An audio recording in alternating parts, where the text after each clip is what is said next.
नमस्कार दोस्तों, मेरा नाम है आशुतोष मांडके और आप देखना शुरू कर चुके हैं डायनामिक इम्पल्शन। आज के इस वीडियो में हम बात करेंगे 20 मार्च 2024 के करंट अफेयर्स की।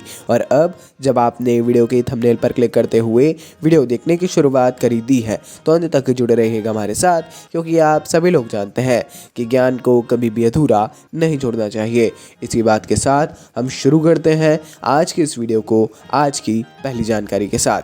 हाथ में कॉपी और पेन लेकर बैठ जाइए। प्रॉपर नोट्स नहीं, थोड़े थोड़े नोट्स बनाते चलिए रफ में, है ना। चलिए पहली जानकारी के साथ शुरू करते हैं। पहली जानकारी, दिल्ली के शालीमार बाग में महर्षि आयुर्वेद अस्पताल अपने in house restaurant Soma the Ayurveda kitchen के लिए सुर्खियां बटोर रहा है। इस रेस्टोरेंट को भारत का पहला आयुर्वेदिक किचन कहा जा रहा है। भारत का पहला आयुर्वेदिक किचन कहाँ पर है? ये दिल्ली के शालीमार बाग में महर्षि आयुर्वेद अस्पताल में ये है। ठीक है, नया शुरू हुआ है। ये जो सोमा द आयुर्वेदिक किचन है, इसमें भोजन को आगंतुक के स्वास्थ्य के अनुसार अनुकूलित किया जाता है। मेन्यू में पकौड़े और पाव भाजी जैसे व्यंजन भी शामिल है। अब आप बोलेंगे आयुर्वेद कैसे है? इसमें काफ़ी मतलब बनाने का तरीका अलग है नॉर्मली जंक फूड से, जो सभी प्याज और लहसुन के बिना तैयार किए जाते हैं। एक तो ये है, अन्य भी काफ़ी सारी चीज़ें हैं। ज़रूर इसके बारे में आपको पढ़ना चाहिए, एक ना एक बार तो आपको देखना चाहिए। आगे बढ़ते हैं, अगली जानकारी।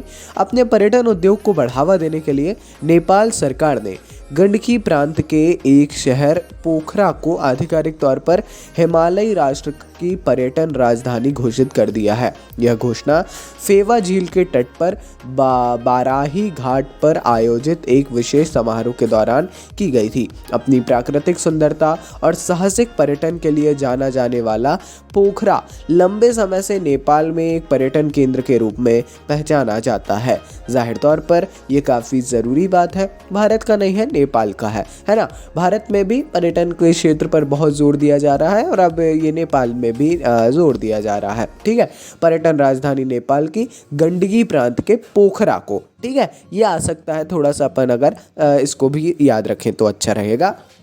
आगे बढ़ते हैं। भारतीय रक्षा उद्योग कैरेबियाई क्षेत्र तक अपनी पहुंच बढ़ा रहा है। गुयाना रक्षा बल ने भारतीय निर्यात आयात बैंक से $23.27 मिलियन के ऋण के साथ भारत से 2 विमान खरीदने की योजना बनाई है। काफ़ी अच्छी ये जानकारी है। कैरिबियन क्षेत्र तक पहुंच बढ़ाने के लिए गुयाना रक्षा बल ने भारतीय निर्यात आयात बैंक से $23.27 मिलियन के लोन ऋण के साथ भारत से 2 विमान खरीदने की योजना बनाई है। ठीक है, गुयाना ने। गुयाना भारत के हिंदुस्तान एरोनॉटिक्स लिमिटेड द्वारा निर्मित 2 डॉर्नियर 228 विमानों का अधिग्रहण करेगा। काफ़ी अच्छी बात है। वोकल फॉर लोकल या मेक इन इंडिया के लिए एक काफ़ी गौरव की बात है, हर्ष का विषय है। आगे बढ़ते हैं।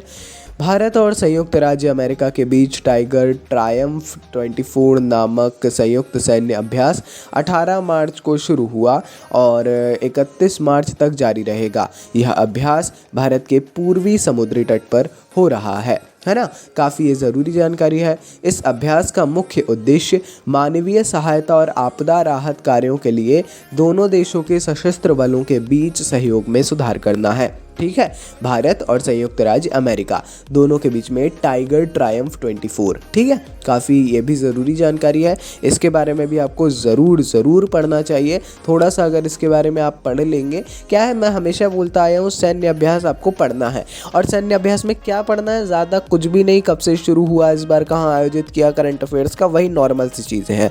आगे बढ़ते हैं। एक्सिस बैंक ने टाटा मेमोरियल सेंटर के सहयोग से नेशनल कैंसर ग्रिड NCG में 100 करोड़ रुपए का महत्वपूर्ण योगदान देने का वादा किया है। टाटा मेमोरियल सेंटर निरंतर अलग अलग जनसेवा के लिए कार्य कर रहा है ना। इसी में एक्सिस बैंक ने भी 100 करोड़ रुपए की सहायता या एक योगदान देने का वादा किया है, वो भी नेशनल कैंसर ग्रिड में। ठीक है, इस साझेदारी का लक्ष्य अगले 5 वर्षों में ऑन्कोलॉजी में अनुसंधान, नवाचार और डिजिटल स्वास्थ्य अपनाने को बढ़ावा देना है। काफ़ी अच्छी बात है, काफ़ी ज़रूरी जानकारी है। अगर आप थोड़ा सा इस बारे में पढ़ेंगे, आप बोल रहे होंगे हर में कह रहे हैं, लेकिन करंट अफेयर्स को पढ़ने का एक बहुत विशेष तरीका होता है। अंदर जाके थोड़ा थोड़ा थोड़ा थोड़ा करते हुए डीप में जाना, उसी में नोट्स बनाते जाना, इसीलिए ये कहा जा रहा है। आगे बढ़ते हैं। रिलायंस कंज्यूमर प्रोडक्ट्स ने माफ़ कीजिएगा, इसने प्रमुख श्रीलंकाई पेय निर्माता एलिफेंट हाउस के साथ रणनीतिक साझेदारी मजबूत की है। श्रीलंका में बेवरेजेस जिसको कहा जाता है, पेय निर्माता है एलिफेंट हाउस। इसने रिलायंस कंज्यूमर प्रोडक्ट दोनों ने ही साझेदारी या पार्टनरशिप की है। इस सहयोग का उद्देश्य पूरे भारत में एलिफेंट हाउस ब्रांड के पेय पदार्थों को पेश करना है, विपणन करना है, वितरित करना और बेचना है, जिससे रिलायंस कंज्यूमर प्रोडक्ट्स RCPL की पेय पेशकश में वृद्धि होगी। जाहिर तौर पर पार्टनरशिप का मतलब ही ये होता है कि दोनों का इसमें फ़ायदा हो, दोनों का इसमें कहीं ना कहीं दोनों को फ़ायदा होता रहे, और बिजनेसेस में तो हम सभी लोग पार्टनरशिप इजीली समझते हैं। चलिए अब थोड़ा सा जान लेते हैं कि करंट अफेयर्स को किस प्रकार अच्छे से करना है। बाकी हम एक वीडियो बनाने वाले हैं, उसमें कुछ हम प्रयास कर रहे हैं कि कहीं ना कहीं से जो अन्य ऐसे लोग हैं, अन्य अधिकारी हैं अभी वर्तमान में या पूर्व एस्पिरेंट्स हैं, उनसे भी सलाह लें और उनको भी वीडियो में डालें।